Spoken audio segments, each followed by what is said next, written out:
existe, tudo é permitido.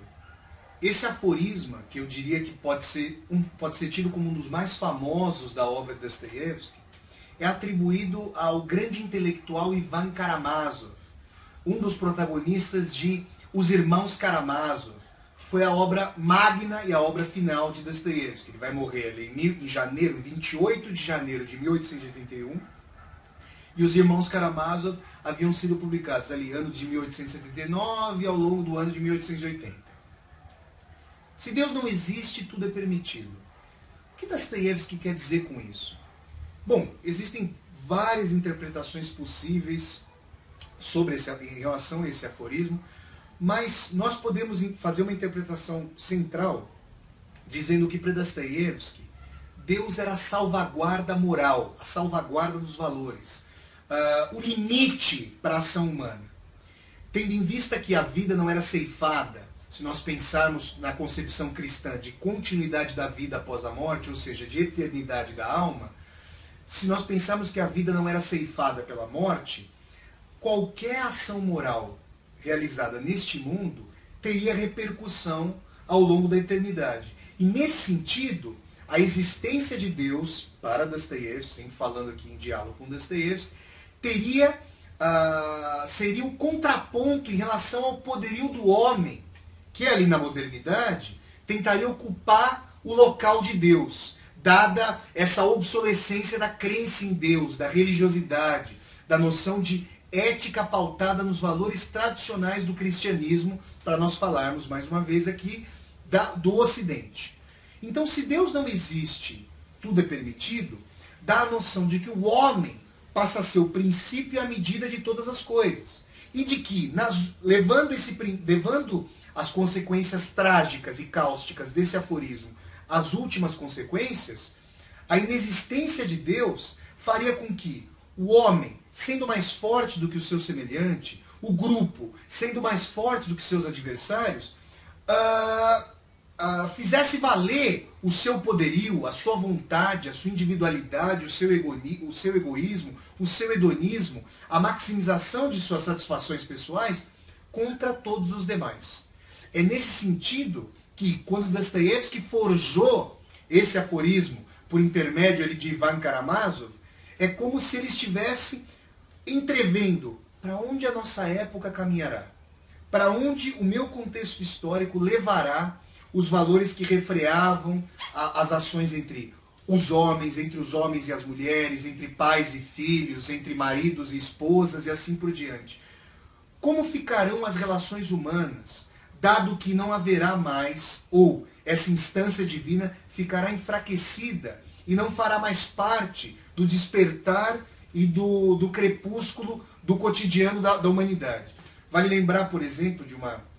quem ainda vive ou quem vem de cidades pequenas do interior, ainda tem aquela referência da badalada dos sinos como um marco do cotidiano, um marco da hora do despertar, da hora do almoço, do crepúsculo. Para nós que vivemos, por exemplo, cidades muito grandes, esse marco, essa referência tradicional já se esfacelou. E nós aqui, com o recrudescimento do capitalismo, com essas relações vorazes, individualistas, autofágicas em grande medida, que não nos trazem, sobretudo em contextos de crise, segurança para que nós mantenhamos a nossa sobrevivência, para que nós tenhamos fatores de dignidade na esfera de trabalho, nós percebemos um grande entrechoque das pessoas entre si. Nesse sentido, como é que ficam as relações? E é precisamente com isso que nós começamos a pensar que o aforismo de Dostoiévski é justamente mais atual na nossa época. Esse fator de completa permissibilidade, sem que nós queiramos ser conservadores e moralistas, dá a noção de que os homens entregues a si mesmos, sobretudo num tipo de sociedade que arremessa as classes sociais umas contra as outras e os indivíduos uns contra os outros,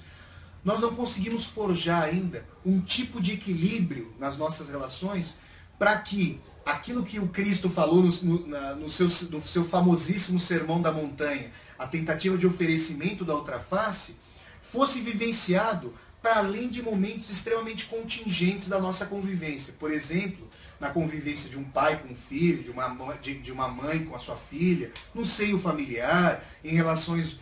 de amizade que já duram há muito tempo. Afora essas relações mais específicas e que ainda, como nós sabemos, possuem muitos problemas, muitos conflitos, é muito difícil que essa harmonia seja vivenciada numa sociedade que nos arremessa uns contra os outros e que nos transforme em indivíduos mergulhados numa multidão que traz aspectos de violência, sobretudo em um país como o nosso, o Brasil, que nós,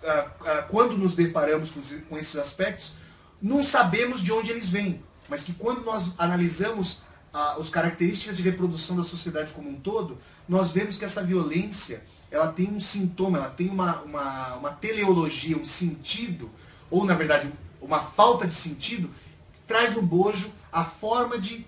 reprodução violenta da sociedade. Por exemplo, os espectadores já devem ter se deparado na Marginal, por exemplo, Pinheiros ou na Tietê, com o fato de que uma leve colisão de veículos pode levar, inclusive, a óbito, a uma briga, a uma luta física, inclusive a óbito dos motoristas, por conta de um tiro, um pedaço de pau, por conta de um conflito que vem ali do cotidiano e que desponta com uma carga de violência que justamente dialoga com esse ar espesso dessa sociedade que faz com que nós lutemos por nossa sobrevivência sem que nós vejamos garantia e estabilidade, sobretudo, eu volto a frisar, em períodos de crise. Então, nesse sentido, a obra de Dostoiévski, que retrata personagens justamente em crise, personagens que tentam buscar sentido em um mundo que já não desponta com um sentido dado a priori, com a figura de Deus estilhaçada, nesse sentido eu volto a frisar que a obra de Dostoiévski é profundamente atual. Se Deus não existe e tudo é permitido, essa ampla permissibilidade, sobretudo quando grupos de poder, grandes empresas multinacionais, grupos políticos encastelados no Estado,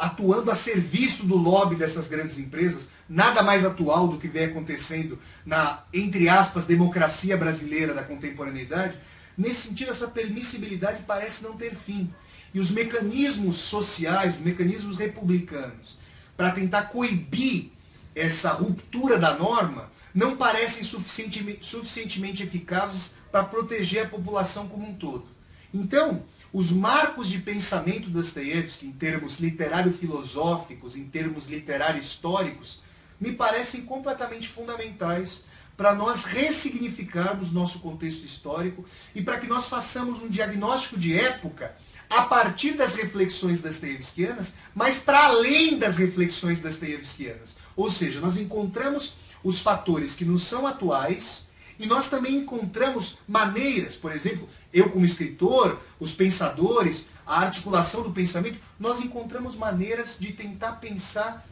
com Dostoiévski e a partir de Dostoiévski sobre o devir daquilo que a história nos reserva, tanto em termos de tragicidade, como nas exíguas possibilidades de redenção e tentativas de transformação social da humanidade.